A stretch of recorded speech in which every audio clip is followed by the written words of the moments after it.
Hi, welcome everyone. മറ്റൊരു വീഡിയോയിലേക്ക് സ്വാഗതം. ഒരുപാട് പേര് വീണ്ടും വീണ്ടും മെസ്സേജ് അയക്കുന്നുണ്ട്. അതിലൊക്കെ ഒരുപാട് സന്തോഷം. നിങ്ങൾ മെസ്സേജ് അയക്കുക, സപ്പോർട്ട് ചെയ്യുക, വളരെ സന്തോഷം. പിന്നെ നമ്മുടെ സബ്സ്ക്രൈബിൻ്റെ എമൗണ്ട് കൂടുന്നുണ്ട്. അതൊക്കെ കാണുമ്പോഴത്തേക്ക് ഒരു മോട്ടിവേഷനാണ്. അപ്പം മറ്റൊരു കാര്യം ഞാൻ പറയാം. നമ്മുടെ വീഡിയോസൊക്കെ എപ്പോഴും ഷോർട്ട് ലെങ്ത് ആയിരിക്കും. കാര്യം ഞാൻ പഠിച്ച ഒരു സ്റ്റൈൽ, ഞാൻ ഇഷ്ടപ്പെടുന്ന ഒരു സ്റ്റൈലിൽ തന്നെയാണ് ഞാൻ നിങ്ങളെ പഠിപ്പിക്കാൻ നോക്കുന്നത്. ഒരു പരിധിവരെ ആ ഒരു ശ്രമം വിജയിക്കുന്നുണ്ടെന്ന് എനിക്ക് തോന്നുന്നുണ്ട്. കാരണം നിങ്ങളുടെ സപ്പോർട്ട് കാണുമ്പോഴത്തേക്കും. കാര്യം എന്താണെന്ന് വെച്ചിട്ടുണ്ടെന്നുണ്ടെങ്കിൽ ഞാനും തുടങ്ങിയ സമയത്ത് ആദ്യം തന്നെ പറയാം, ഞാൻ കണ്ട വീഡിയോസ് ഒക്കെ നല്ല വീഡിയോസാണ്. പ്രശ്നം എൻ്റെ. പക്ഷേ അതൊക്കെ ഒഴിവാക്കാൻ വേണ്ടി എപ്പോഴും ചെറിയൊരു വീഡിയോസ് കാണുന്നതായിരിക്കും ഒന്നുകൂടെ ബെറ്റർ എന്ന് എനിക്ക് തോന്നി.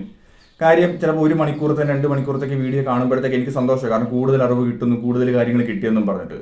പക്ഷേ എനിക്ക് വന്നേക്കുന്ന പ്രശ്നം എന്താണെന്ന് വെച്ചിട്ടുണ്ടെന്നുണ്ടെങ്കിൽ ഞാനിത് കംപ്ലീറ്റ് ആയിട്ട് ഫുൾ മൈൻഡോടുകൂടി ഇരുന്ന് കാണത്തില്ല. ചിലപ്പോൾ ഞാൻ വേറെ എന്തെങ്കിലും കാര്യം ഇടയ്ക്ക് ഇരുന്ന് ഇങ്ങനെ ആബ്സെൻ്റ് ആയിട്ടിരുന്ന് ആലോചിക്കും. അല്ലാന്നുണ്ടെങ്കിൽ എന്താ പറയുക, ഞാൻ ചിലപ്പം ഫേസ്ബുക്കിലോട്ടോ ഇൻസ്റ്റയിലോട്ടോ ഒക്കെ കയറി പോകും, വേറെ എന്തെങ്കിലും പരിപാടിക്ക് പോകും. പക്ഷേ ചെറിയ ചെറിയ വീഡിയോസ് ഞാൻ കാണുമ്പോഴത്തേക്ക് എനിക്കൊന്നുകൂടെ നന്നായിട്ട് കിട്ടുന്നുണ്ട്. മനസ്സിലായി? അപ്പം അതേ ഒരു മെത്തേഡ് തന്നെ. കാരണം എല്ലാം സിമ്പിളാക്കി വെക്കുക. എന്തായാലും നമ്മൾ ഇതെല്ലാം പഠിക്കും, സ്റ്റെപ്പ് ബൈ സ്റ്റെപ്പായിട്ട് നമ്മൾ പഠിക്കും. അപ്പോൾ സിമ്പിളായിട്ട് കാര്യം വെക്കുക. എല്ലാം കൂടെ ഒരു ദിവസത്തെ 1 മുതൽ 10 വരെയുള്ള ക്ലാസ്സുകളിലെ കാര്യങ്ങളെല്ലാം കൂടെ തലയിലടിച്ചേൽപ്പിക്കേണ്ട കാര്യമില്ലല്ലോ. മനസ്സിലായോ? അത്രേ ഉള്ളൂ കാര്യം. അപ്പോൾ നമ്മൾ ടോപ്പിക്കിലോട്ട് വരാം. എന്താണ് പ്രൈസ് ബാൻഡ് എന്നുള്ളൊരു കാര്യത്തെ പറ്റിയാണ് നമ്മൾ സംസാരിക്കാൻ പോകുന്നത്. എന്താണ് അപ്പർ സർക്യൂട്ട്, ലോവർ സർക്യൂട്ട്, അങ്ങനത്തെ സർക്യൂട്ടുകളിൽ പെട്ടാലുള്ള പ്രശ്നം എന്താണ്, അങ്ങനത്തെ സർക്യൂട്ടുകളിൽ പെട്ടാൽ നമുക്ക് എന്ത് ചെയ്യാൻ പറ്റും, അങ്ങനത്തെ കാര്യങ്ങളെ പറ്റിയാണ് നമ്മൾ പറയാൻ പോകുന്നത്. ഇപ്പം പല ഫ്രണ്ട്സും എനിക്ക് മെസ്സേജ് അയക്കുമ്പോഴത്തേക്ക് ഈ ചോദിക്കുന്ന സംശയങ്ങളൊക്കെ ഞാൻ ഓൾറെഡി ആദ്യമേ ചെയ്തിട്ടുണ്ടായിരിക്കും. കാര്യം അവർ ചിലപ്പോൾ മടിച്ചായിരിക്കും ചോദിക്കുന്നത്. കാരണം ബ്രോ ഇങ്ങനെ വന്നാൽ എന്ത് ചെയ്യും, ബ്രോ ഈ ഒരു എൻട്രി നല്ലതാണോ, ഇതേ സംശയമൊക്കെ എനിക്ക് ഉണ്ടായിട്ടുണ്ട്. അതുകൊണ്ടാണ് ഞാനും ഈ വീഡിയോസൊക്കെ ഓൾറെഡി ഞാൻ ചിന്തിക്കും. കാരണം ഇങ്ങനെ ഒരു സംശയം എനിക്ക് വന്നിട്ടുണ്ട്. അപ്പോൾ നമ്മുടെ തുടക്കത്തിലുള്ളവരാണല്ലോ മെയിനായിട്ട് ഫോക്കസ് ചെയ്യുന്നത്. കാര്യം വീട്ടിലിരിക്കുന്ന ഇപ്പോൾ വീട്ടമ്മമാർ, അല്ലാന്നുണ്ടെങ്കിൽ ജോലിക്ക് പോകുന്ന ആൾക്കാർ, സ്റ്റുഡൻസ്, അവർക്കൊന്നും ഫുൾ ടൈം ഇൻട്രാഡേ ഓപ്ഷൻസ് അങ്ങനെയൊന്നും ഇപ്പം ചെയ്യാൻ പറ്റത്തില്ലല്ലോ.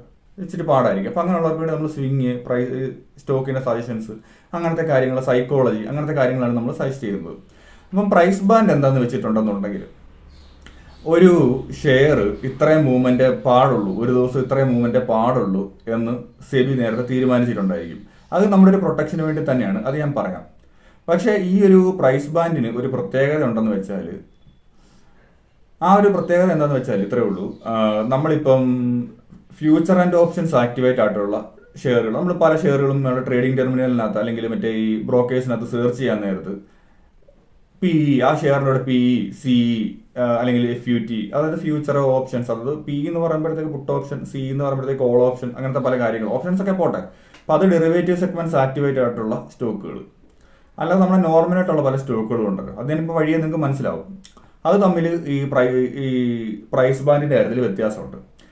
അതായത് ഫസ്റ്റ് നമ്മൾ ഒന്ന് ബ്രേക്ക് ചെയ്ത് ചിന്തിക്കാം. ഫസ്റ്റ് നമ്മുടെ സാധാ സ്റ്റോക്കുകളുടെ കാര്യം. ആ ഷെയറുകൾ എന്ന് പറയുമ്പോഴത്തേക്ക് ഇത്ര ഒരു മൂവ്മെന്റ് ഒരു ദിവസം പറ്റത്തുള്ളൂ. അതിന് മുകളിലോട്ടോ താഴോട്ടോ പിന്നെ ആ ഒരു ഷെയർ അന്നത്തെ ദിവസം ട്രേഡ് ചെയ്യത്തില്ല.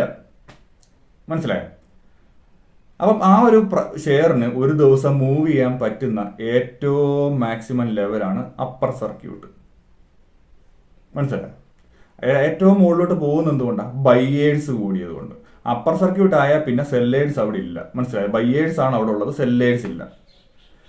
അതേപോലെ തന്നെ ഏറ്റവും താഴത്തെ ലെവലാണ് ലോവർ സർക്യൂട്ട്. പൈസ അത്രയും താഴ്ന്നതിൻ്റെ കാര്യം എന്താ? അവിടെ ബയ്യേഴ്സിന് ഇൻട്രസ്റ്റ് കുറവാണ്, സെല്ലേഴ്സാണ് ഇൻട്രസ്റ്റ് കൂടുതൽ.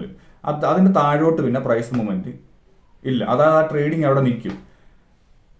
അപ്പർ സർക്യൂട്ട് അടിച്ച് കഴിയുമ്പോഴത്തേക്ക് ആ ഒരു പ്രൈസിന് മുകളിലോട്ടല്ല പറ്റാത്തുള്ളൂ. താഴത്തെ ലെവലിൽ ആരെങ്കിലും സെല്ല് ചെയ്യുവാണെന്നുണ്ടെങ്കിൽ ആ ഒരു ഓർഡർ കറക്റ്റായിട്ട് വരുവാണെന്നുണ്ടെങ്കിൽ ആ ഒരു ട്രേഡ് ആക്റ്റീവ് ആവാം, ഷെയർ കൊടുക്കുകയും വാങ്ങുകയും ചെയ്യാം, കുഴപ്പമില്ല. അതിന് മുകളിലോട്ട് പറ്റത്തില്ലെന്നേ ഉള്ളൂ. അപ്പോൾ ആ ഒരു സർക്യൂട്ട് ഇച്ചിരി താഴെ, കുഴപ്പമില്ല.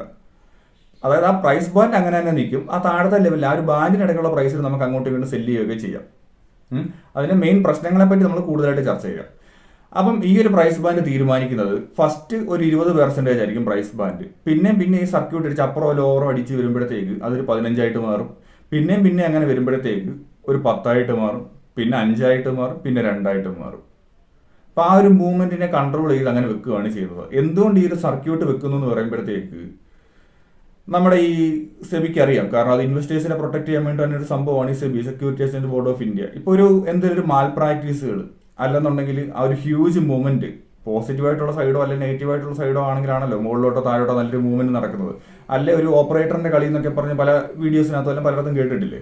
ആ ഒരു സംഭവം വന്നു കഴിഞ്ഞാൽ നിങ്ങളിപ്പോൾ ഒരു 1000 രൂപ നിങ്ങളിപ്പോൾ ഒരു ഷെയറിൽ ഇൻവെസ്റ്റ് ചെയ്താൽ അത് 1 രൂപ നിമിഷങ്ങൾ മതി.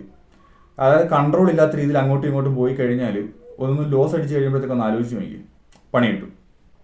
അത് കൺട്രോൾ ചെയ്യാൻ വേണ്ടിയിട്ടാണ് ഈ സർക്യൂട്ട് വെച്ചേക്കുന്നത്. മനസ്സിലായോ? പിന്നെ ഈ ഫ്യൂച്ചർ ആൻഡ് ഓപ്ഷൻസ് ആക്ടിവേറ്റ് ആയിട്ടുള്ള സ്റ്റോക്കുകൾ, ഫ്യൂച്ചർ ആൻഡ് ഓപ്ഷൻസ് ആക്ടിവേറ്റ് ആയിട്ടുള്ള സ്റ്റോക്കുകളുടെ പ്രത്യേകത എന്ന് പറയുമ്പോഴത്തേക്ക് അത് ശ്രദ്ധിച്ചൊന്ന് കേൾക്കുക. 10% ആണ് സർക്യൂട്ട് ലിമിറ്റ്. സർക്യൂട്ട് അപ്പർ സർക്യൂട്ടോ ലോവർ സർക്യൂട്ട് അടിച്ചു കഴിഞ്ഞാൽ ആ ഒരു ദിവസത്തെ ട്രേഡിങ് അവിടെ നിൽക്കുകയല്ല ചെയ്യുന്നത്. പിന്നെന്താ നടക്കുന്നത്? 10 മിനിറ്റത്തേക്ക്, അറൗണ്ട് ഒരു 10 മിനിറ്റത്തേക്ക് ആ ഒരു ട്രേഡിങ് അവിടെ നിൽക്കും. എന്നിട്ട് അടുത്ത സർക്യൂട്ട് ഓപ്പൺ, അടുത്തൊരു 10% സർക്യൂട്ട് ആക്ടിവേറ്റ് ആകും. മനസ്സിലായോ? അതെന്തുകൊണ്ടാണ്? അപ്പം ഇതിനകത്ത് FNO അപ്പോൾ ഇൻവെസ്റ്റ് ചെയ്യുന്നവർക്കുള്ള പ്രൊട്ടക്ഷൻ അപ്പോൾ വേണ്ടേ? സെബി എന്താ ഇങ്ങനെ ചെയ്യുന്നതെന്നൊക്കെ അങ്ങനെ ചിന്തിക്കരുത്. കാര്യം എന്ന് പറയുമ്പോഴത്തേക്ക് വളരെ ചെറിയ സ്റ്റോക്കുകളിലായിരിക്കും ഇമാതിരി മാൽ പ്രാക്ടീസ് സംഭവമൊക്കെ നടക്കുന്നത്. അതായത് FNO ഡെറിവേറ്റീവ് ആക്ടിവേറ്റ് ആയിട്ടുള്ള സ്റ്റോക്കുകൾ ഒന്നുകൂടെ നല്ല ബെറ്റർ ആയിട്ടുള്ള സ്റ്റോക്കുകളായിരിക്കും. അപ്പോൾ അതിനകത്ത് ഈ മാൽ പ്രാക്ടീസ് നടക്കാനുള്ള സാധ്യത വളരെ വളരെ വളരെ വളരെ കുറവാണ്. അതുകൊണ്ടാണ് അങ്ങനത്തെ FNO ആക്ടിവേറ്റ് ആയിട്ടുള്ള സ്റ്റോക്കുകളിൽ അത്രയും ഒരു ലിമിറ്റ് വെച്ചിട്ട് ആ ഒരു ടൈമിങ് കഴിയുമ്പോൾ ഒരു 10 മിനിറ്റ് കഴിയുമ്പോഴത്തേക്ക് മാറ്റുന്നത്. മനസ്സിലായോ? പിന്നെ ഇൻഡെക്സ് അറിയാലോ, നിഫ്റ്റി അങ്ങനത്തെ കാര്യം. ഇൻഡെക്സിലെ മൂവ്മെന്റ് എന്ന് പറയുമ്പോഴത്തേക്ക് ഇച്ചിരിയുടെ വ്യത്യാസമാണ്. അതിനെപ്പറ്റി ഞാൻ പറയുന്നില്ല, കാരണം നമ്മൾ ട്രേഡിനെ പറ്റി, സ്വിങ്ങിനെ പറ്റിയാണല്ലോ മെയിനായിട്ട് ഫോക്കസ് ചെയ്യുന്നത്. അപ്പം അതിൻ്റെ കാര്യങ്ങൾ ഞാൻ ഒരു ഫോട്ടോ പോലെ ഞാൻ താഴെ ഇടാം, നിങ്ങളൊന്ന് പോസ് ചെയ്യുക, ഒന്ന് വായിച്ച് നോക്കുക. അതിൻ്റെ കാര്യങ്ങൾ വരുന്ന ഇത്രേ ഉള്ളൂ. നമ്മുടെ ഏത് സമയത്താണ് ഈ സർക്യൂട്ട് അടിക്കുന്നത്, അല്ലെങ്കിൽ എത്ര പെർസെൻറ്റേജിലാണ് സർക്യൂട്ട് അടിക്കുന്നത്, അതൊക്കെ പല ഒരു ട്രിക്കി ആയിട്ടുള്ള ഒരു കാര്യമാണ്. നിങ്ങളത് വായിച്ച് നോക്കുമ്പോൾ നിങ്ങൾക്ക് അത് എന്തായാലും മനസ്സിലാവും. പിന്നെ വീഡിയോ ഇപ്പോൾ തന്നെ ഒരു 6 മിനിറ്റ് ആയി, അതുകൊണ്ട് ഞാൻ അതിനെപ്പറ്റി കൂടുതലായിട്ട് ഞാൻ സംസാരിക്കുന്നില്ല. അത് ജസ്റ്റ് വായിച്ച് നോക്കിയാൽ മനസ്സിലായി, ആർക്കും മനസ്സിലാകുന്ന കാര്യമുള്ളൂ.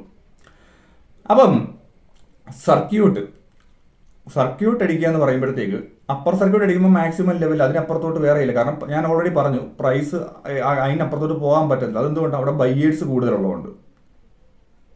മനസ്സിലായി? അവിടെ സെല്ലേഴ്സ് ഇല്ലാത്തതുകൊണ്ട് നമുക്ക് അവിടെ ഒരു എൻട്രി എടുക്കാൻ പാടാം. ഇപ്പം നോർമൽ ഷെയറിൻ്റെ കാര്യം പറയാം. ഇപ്പം അതേപോലെ തന്നെ ലോവർ സർക്യൂട്ട് അടിക്കുന്നു, അവിടെ ബയ്യേഴ്സ് ഇല്ലാത്തതുകൊണ്ട് നമുക്ക് അവിടെ സെല്ല് ചെയ്യാനും പാടാം. അപ്പോൾ നിങ്ങളൊന്ന് ആലോചിച്ച് നോക്കി, നിങ്ങളൊരു സ്വിംഗ് എൻട്രിയോ നിങ്ങളൊരു സ്വിങ്ങിൻ്റെ എൻട്രി എടുക്കുന്നു, ഓക്കെ, സ്വിങ്ങിൻ്റെ എൻട്രി എടുക്കുമ്പോഴത്തേക്ക് നിങ്ങളിപ്പോൾ ഒരു ഷെയറിൽ കയറി, അത് ലോവർ സർക്യൂട്ട് അടിച്ച് പോവുകയാണെന്നുണ്ടെങ്കിൽ നിങ്ങൾ ആലോചിക്കുക, നിങ്ങൾക്ക് നിങ്ങളുടെ സ്റ്റോപ്പ് ലോസ് പഠിച്ച് പിന്നെയും താഴെ പോയി കഴിഞ്ഞാൽ നിങ്ങളുടെ അത്രയും ഫണ്ട് പോകും. കാരണം നിങ്ങൾക്ക് ഒന്നും ചെയ്യാൻ പറ്റത്തില്ല. ചെയ്യാൻ പറ്റുന്നൊരു കാര്യമുണ്ട്, അത് ഞാൻ വീഡിയോയുടെ അവസാനം പറയാം. നിങ്ങൾക്ക് ചെയ്യാൻ പറ്റുന്നൊരു കാര്യം, നിങ്ങൾ ആ ഒരു പ്രൈസ് താഴെ പോകും, നിങ്ങളത് കണ്ടുകൊണ്ടിരിക്കാനേ പറ്റത്തില്ല. അപ്പോൾ മാർക്കറ്റ് തുടങ്ങുന്നതിന് മുമ്പ് തന്നെ ഫുൾ ചോല കളറിലായിരിക്കും നിങ്ങൾ കാണുന്നത്, ഇത്ര പെർസെൻറ്റ് ഡൗൺ, നിങ്ങളുടെ ആ പൈസ മൊത്തം പോകും. മനസ്സിലായോ?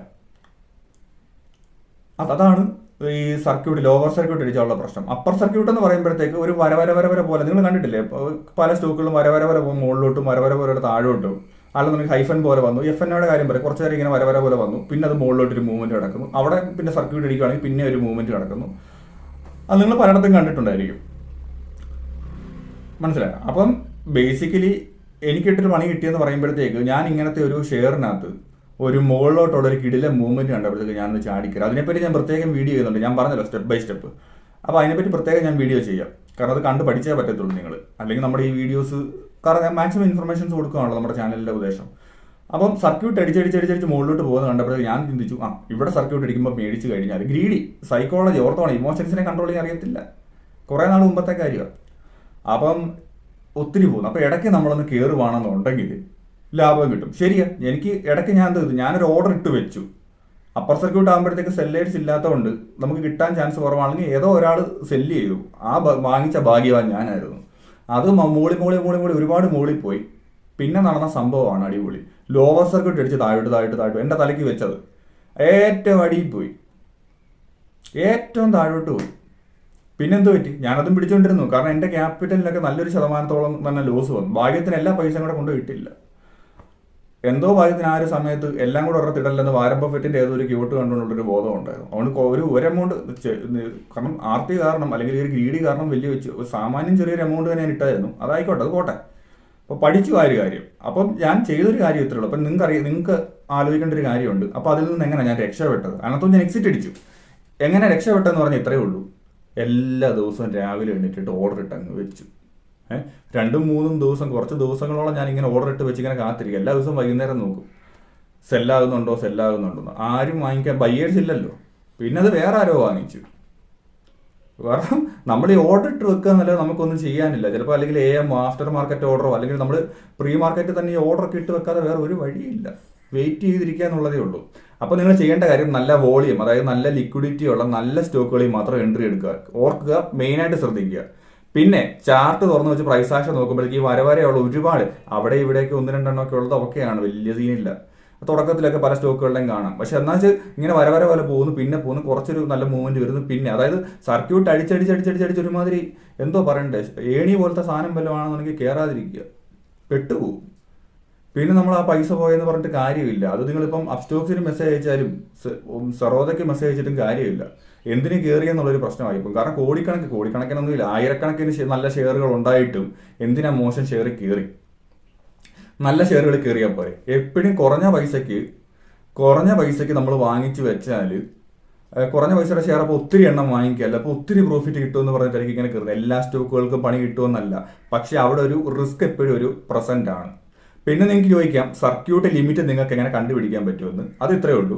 നമ്മുടെ ഒരു സർക്യൂട്ട് ലിമിറ്റ് എന്ന് പറയുമ്പോഴത്തേക്ക് ഒന്ന് NSEയുടെ സൈറ്റിലോ അല്ലെങ്കിൽ വെബ്സൈറ്റിൽ പോയാൽ കാണാൻ പറ്റും. അല്ലെന്നുണ്ടെങ്കിൽ ഏറ്റവും സിമ്പിൾ വഴി എന്ന് പറഞ്ഞാൽ നിങ്ങൾക്ക് ഏതിൻ്റെ സർക്യൂട്ടാണ് നിങ്ങൾക്ക് കാണേണ്ടതെന്ന് വെച്ചാൽ അത് ആ ഒരു ഷെയർ നമ്മൾ ട്രേഡിംഗ് ടെർമിനലിനകത്ത് നമ്മളൊന്ന് ക്ലിക്ക് ചെയ്യുക, അതിൻ്റെ മാർക്കറ്റ് ഡെപ്ത് എടുക്കുക, താഴെ അപ്പർ സർക്യൂട്ട് ലോവർ സർക്യൂട്ട് എന്ന് പറഞ്ഞ് കാണിക്കും.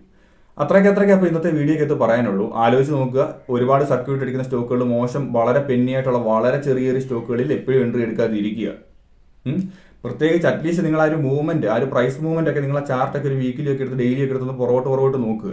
സർക്യൂട്ട് അടിച്ചടിച്ച് പോയേക്കുന്ന ഷെയറുകൾ കയറാതിരിക്കുക, പെട്ടുപോകും. പിന്നെ വിഷമിച്ചിട്ട് കാര്യമില്ല. അപ്പോൾ ഇന്നത്തെ വീഡിയോയിൽ എനിക്ക് ഇത്രേ പറയാനുള്ളൂ. നല്ല സ്റ്റോക്കുകളിൽ മാത്രം എൻട്രി എടുക്കുക, മനസ്സിലായോ? നല്ല വോളിയമുള്ള നല്ല ക്വാളിറ്റിയുള്ള സ്റ്റോക്കുകൾ എൻട്രി എടുക്കുക. ഓർക്കുക, ക്വാണ്ടിറ്റിയിലല്ല കാര്യം, ക്വാളിറ്റിയിലാണ് കാര്യം. അപ്പം മറ്റൊരു വീഡിയോയിൽ വീണ്ടും കാണാം.